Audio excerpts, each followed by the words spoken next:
साथ हमने झारखंड राज्य को अलग किया था, जिस पीड़ा के समाधान के लिए हमने झारखंड राज्य को अलग किया था, आज उनकी बातों में वही पीड़ा की झलक दिखाई दे रही है।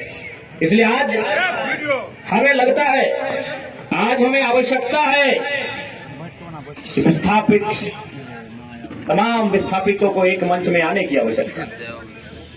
निसंदेह आज चाहे वह बीसीसीएल के विस्थापित हों, सीसीएल के विस्थापित हों, डीबीसी के विस्थापित हों या बीएसएल के विस्थापित हों, आज कहीं ना कहीं इस बात को हमें स्वीकार करना होगा कि हम विस्थापितों में भी कई समूह, कई ग्रुपों में हम लोग विभाजित हो चुके हैं। आज यदि हम लोग अपनी निजी महत्वाकांक्षा को किनारे रख के, किनारे हटा के अगर नहीं हम लोग मध्यस्थता करते हैं, एक मंच में नहीं आते हैं, तो आने वाला दिन आपके लिए बड़ा दुभर लग रहा है। आने वाला दिन और कष्टकारी और पीड़ादायक होगा। इसका अंदाजा आप लगा सकते हैं कि एक विधायक होने के बाद आप देख सकते हैं हमारे साथ क्या व्यवहार हुआ। ठीक है, हमने चुनौती प्रस्तुत किया, चुनौती हम कल भी प्रस्तुत करेंगे, लेकिन एक विधायक होने के बाद आप देख सकते हैं कि जो प्रशासन की टीम आई थी, लगभग आधा दर्जन प्रखंड के प्रखंड विकास पदाधिकारी थे, आधा दर्जन थाना के थाना प्रभारी थे, SDM Bermo, SDPO Bermo, ADC Bokaro, उनके साथ साथ वाटर कैनन की गाड़ियां, फायर ब्रिगेड की गाड़ियां, आंसू गैस छोड़ने वाली गाड़ियां, रबर गोले दागने वाली गाड़ियां, ऐसा टीम बनाकर आई थी जैसे मानो वह रैयतों से नहीं बल्कि किसी आतंकवादियों से मुकाबला करने आए। क्या हाल होगा आपको सोच के देखिए। एक विधायक है हम, ठीक है, हमारे समर्थकों ने गलत किया था, सही किया था, वो अलग विषय है, लेकिन प्रशासन का ये रोप, ये कौन सा संवैधानिक तरीका है भाई। एक महज मामूली क्वार्टर का विषय था, ऐसे ऐसे क्वार्टर धनबाद बोकारो में गिनेंगे तो शायद 1 लाख के आसपास होगा, 1 लाख आसपास होगा। एक मामूली क्वार्टर के लिए जो प्रशासन ने अपना एक घृणित चेहरा दिखाया, बिल्कुल ये घृणित चेहरा था प्रशासन का, ये नफरती चेहरा था प्रशासन का, ये असंवैधानिक अमानवीय चेहरा था प्रशासन का। एक विधायक के साथ जब वो इस प्रकार का व्यवहार कर सकते हैं तो सोचिए आम ग्रामीण रैयत विस्थापितों का क्या हश्र होगा आने वाले सालों में। इसलिए आज मैं तमाम रैयतों से जिन्होंने किसी परियोजना में, किसी कल कारखाने में कि डीबीसी की परियोजना हो या सीसीएल पीसीसीएल की परियोजना हो, जिन्होंने अपनी जमीन देने का काम किया है, आज उन्हें एक मंच में आने की आवश्यकता है। मैं आपसे यह आह्वान करने आया। आज मैं एक विधायक हूं, एक 30 साल का युवा, एक सुनहरा सपना, एक सुनहरी जिंदगी हमारे सामने, लेकिन आज उस जिंदगी को ठोकर मार के हम कांटों की ताज को स्वीकार करते हैं। उस सुनहरी, उस मखमली जीवन को हम ठोकर मार के कांटों के रास्ते को चुन रहे हैं, जबकि आपको भी मालूम है हम माननीय हैं, फूलों का बिस्तर हमारा स्वागत करने के लिए तैयार है, लेकिन हम कांटों की राह चल रहे हैं। आज प्रत्येक दिन दर्जनों ठेकेदारों का फोन आता है, बैठेंगे विधायक जी, दर्जनों वीआईपी लोगों का फोन आता है, 2 मिनट बैठिए विधायक जी, और आपको भी मालूम है उनके साथ बैठेंगे तो क्या डील होगा, आपको भी मालूम है। करोड़ों में ना सही लाखों में तो डील जरूर होगा। यानी एक मखमली बिस्तर हम ठोकर मार के कांटों के साथ चल रहे हैं। किसके लिए? झारखंड के वंचित आवाम के लिए हम चल रहे हैं। आज क्या कमी होगी, एक माननीय को क्या कमी हो सकती है भाई।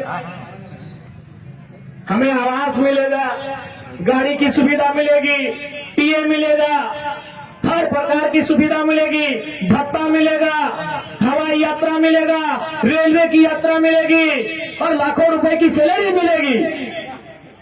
और उन चीजों को दरकिनार करते हुए, उस ऐशो आराम के जीवन को ठोकर मारते हुए हम आपके बीच विधायकी के साथ साथ अपनी जान को हथेली में लेके घूम रहे हैं। बताइए तो झारखंड के इतिहास में ऐसे आज के इस दौर में एक भी विधायक का नाम बताइए। अरे विधायकी तो छोड़िए, हम अपने जान को हथेली में लेके घूम रहे हैं। जिस दिन 2 बजे रात हम बेरमो में आए, हमारी गाड़ी में हमारा भी अंगरक्षक नहीं था। वे लोग सोच चुके थे। हमने कहा कोई दिक्कत नहीं है। हमने केबल ड्राइवर को फोन किया, वो भी अपने ससुराल में थे।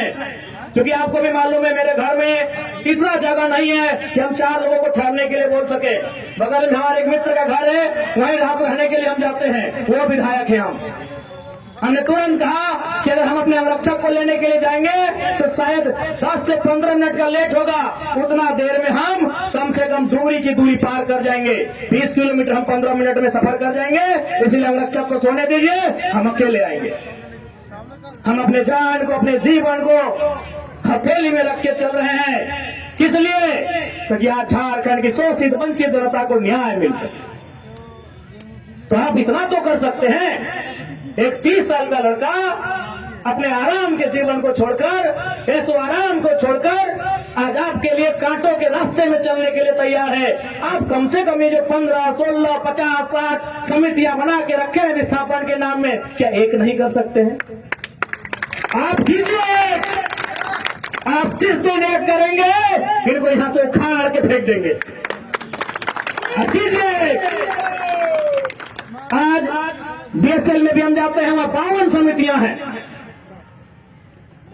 विस्थापन मोर्चा, विस्थापन क्रांतिकारी मोर्चा, विस्थापन उलगुलान मोर्चा, तो विस्थापन इनकलाब मोर्चा, 52 से 50 समितियां हैं। आप अपने आप को एक कीजिए। आज अपने निजी स्वार्थ का त्याग कीजिए। आज अपने मन के मतभेद को त्याग कीजिए। क्योंकि आज अगर नहीं समझे तो याद रखिएगा आने वाले 20 सालों में, अरे आज तो कम से कम आपके हिस्से की बात कोई कर पा रहा है, आपकी हक की बात कोई बोल पा रहा है। आने वाले दिन अगर बोलेंगे ना तो शायद आपकी जबान काट ली जाएगी, बिल्कुल काट ली जाएगी। ये कौन सा रूप था? आप ही बताइए, कौन सा रूप था प्रशासन का? देखा था ना आपने जी। अरे पुलिस को छोड़िए, पानी बरसाने वाली गाड़ी थी, आंसू गोला छोड़ने वाली गाड़ी थी, रबर गोली छोड़ने वाली गाड़ी थी, अग्निशमक की गाड़ियां थी, जैसे मानो किसी आतंकवादी से लड़ाई लड़ने आए हैं। इतने बेशरम, इतने निर्लज्ज हो चुकी है आज यहाँ सिस्टम। आज हो सके आज भी मेरी बातों को कुछ लोग तोड़ मोड़ के प्रस्तुत करेंगे कि विधायक के बोल सुनिए। अरे उनको नहीं मालूम है विस्थापन का दर्द क्या होता है।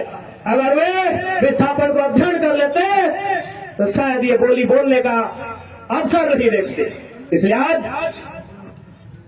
मैं आपको स्पष्ट कहना चाहूंगा, और मैंने विधायक बनने से पहले ही कहा था, मैंने सांसद के चुनाव लड़ने से पहले ही कहा था कि आज जो हाल मैं देखता हूं पूरे झारखंड का, आज जो मैं अफसरशाही का व्यवहार देखता हूं, आज जो मैं प्रबंधन की मनमानी देखता हूं, मैंने बहुत दुखी होकर कहा था कि मैं पीएचडी का स्कॉलर हूं, लेकिन मैं शायद इस बात को आप लोग मेरा गलत कहें, लेकिन मैं कह रहा हूं कि कोयलांचल में रहने वाले लोग जो विस्थापित लोग हैं वो हम दो, हमारे दो नहीं, 2 बच्चों को एक्स्ट्रा जन्म दीजिए और उनको केवल और केवल विद्रोह की भावना के साथ तैयार कीजिए कि आपको बदला लेना है।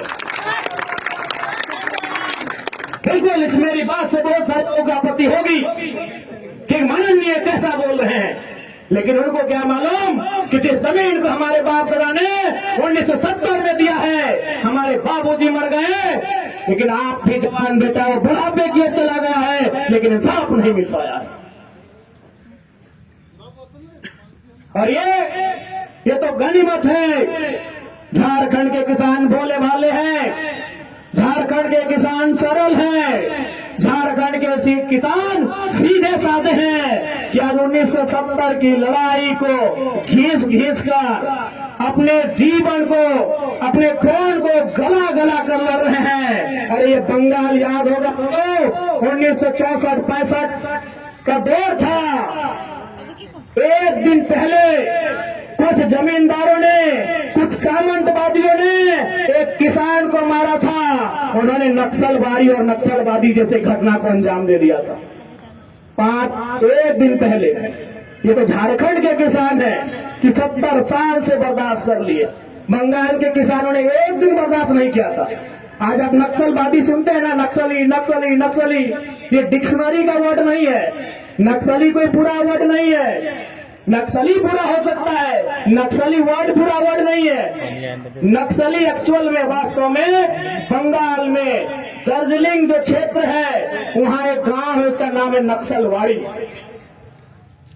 नक्सली कोई डिक्शनरी का शब्द नहीं है।